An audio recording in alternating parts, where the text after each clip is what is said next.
नमस्कार. आज आपण पाहणार आहोत उरलेल्या चपात्यांपासून झटपट आणि चविष्ट असा नाश्ता. ह्याला चपातीचा चुरा पण म्हणतात आणि अनेक ठिकाणी ह्याला चपातीचा चिवडा सुद्धा म्हणतात. तर ह्यासाठी आपण घेतलेले आहेत शेंगदाणे, बारीक चिरलेली कोथिंबीर, 2 ते 3 हिरवी मिरची आणि एक मीडियम साईज कांदा बारीक चिरून घेतलेला आहे. आणि त्यानंतर घेतलेल्या आहेत मी 2 चपात्या, शिळ्या चपात्या आहेत. आता आपण या चपात्यांचे असे तुकडे करून मिक्सरच्या भांड्यामध्ये टाकून घेऊया. छोटे छोटे तुकडे करून घ्यायचे आहेत. आणि जर तुमच्याकडे पण चपात्या उरलेल्या असतील तर तुम्ही हा नाश्ता बनवू शकता. खूप सोपा नाश्ता आहे, पटकन बनतो, खूप वेळ पण लागत नाही ह्याला. तर इथे बघा मी चपात्याचे तुकडे करत आहे.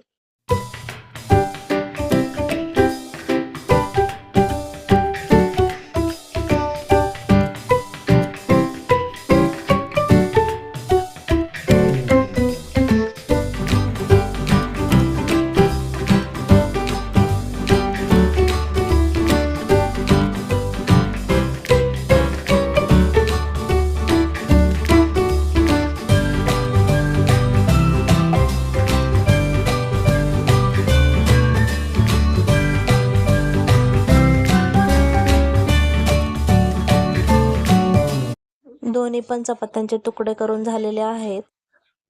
आता आपण ह्याला मिक्सरच्या भांड्याला झाकण लावून हे मिक्सरमधून एकदा फिरवून घेऊया. हे बघा मिक्सरमधून फिरवून झालेलं आहे. व्यवस्थित असा बारीक चुरा झालेला आहे. आता गॅसवर कढई ठेवायची आणि कढईमध्ये टाकायचं आहे 1 मोठा चमचा तेल. त्यानंतर आता ह्याच्यामध्ये टाकूया 1 चमचा मोहरी. मोहरी छान तडतडली की ह्यानंतर आपण ह्याच्यामध्ये टाकायचं आहे शेंगदाणे. आता आपण शेंगदाणे 3 ते 4 मिनिटे तेलामध्ये मस्त फ्राय करून घेऊया.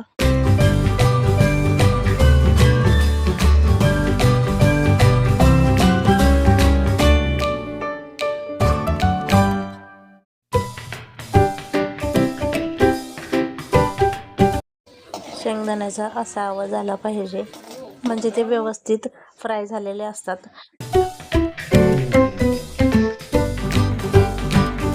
आता आपण ह्याच्यामध्ये कांदा टाकून घेऊया. कांद्याला मस्त गोल्डन रंग येईपर्यंत कांदा परतून घ्यायचा आहे.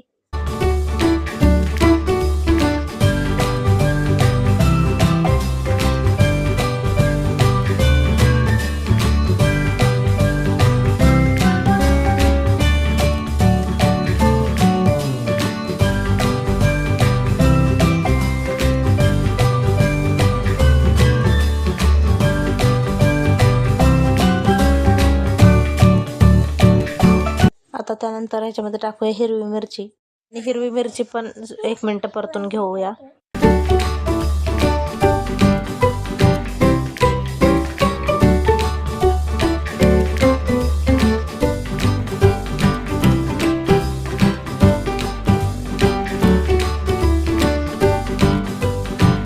आणि आता ह्याच्यामध्ये टाकूया थोडीशी हळद.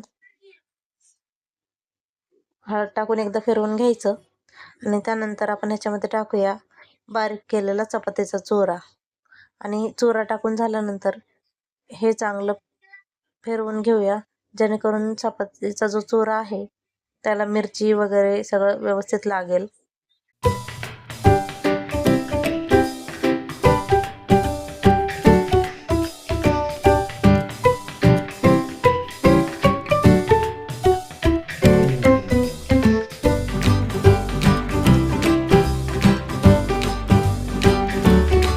आता ह्याच्यामध्ये मी टाकणार आहे थोडंसं मीठ, कारण चपातीमध्ये ऑलरेडी मीठ असतं. मीठ टाकून झाल्यानंतर परत एकदा हे चांगलं मिक्स करून घ्यायचं आणि त्याच्यानंतर ह्याच्यावरती टाकायची आहे बारीक चिरलेली कोथिंबीर.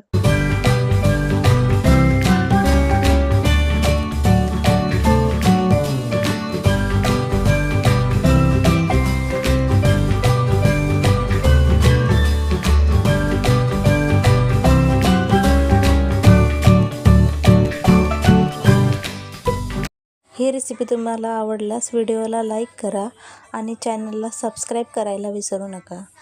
भेटूया नेक्स्ट व्हिडिओमध्ये. Bye bye.